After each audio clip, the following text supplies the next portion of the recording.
Ұлт болып жойылып кетпес үшін бүгінгі мектептер ұлттық мүддемізді, ұлттық санамызды, мәдениетімізді, өнер, тарих, тілімізді сақтап қалу үшін ұлттық құндылықтар негізінде тәрбиелейтін әлеуметтік институт болу керек.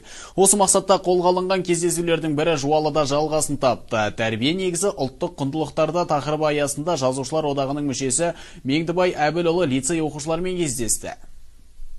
Жуалы ауданындағы Әлихан Бөкейханов атындағы номер 15-ші трек мектеп лицейінде тәрбие негізі ұлттық құндылықта тақырыбында Қазақстан Жазушылар одағының мүшесі, Сұржебе роман эпопеясының авторы Меңдібай Әбілұлы мен оқушылар кездесті. Кездесудің бірінші бөлімінде мектеп лицей білім алушылары профессордың қиссаларын нақышына келтіріп орындап, Айбалта романы туралы мағлұматтар берсе, оның желісі бойынша драма үйірмесінің қатысушылары шағын сахналық көрініс көрсетіп, көрермендердің ыстық ықыласына бөленді.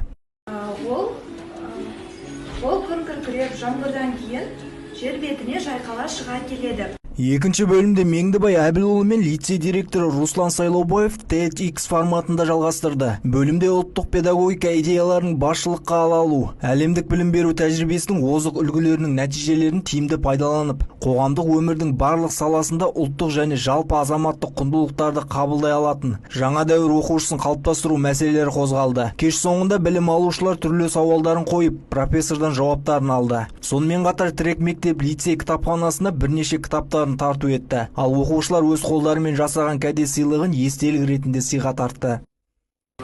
Студенттердің, мектептің оқушыларының шығармалары.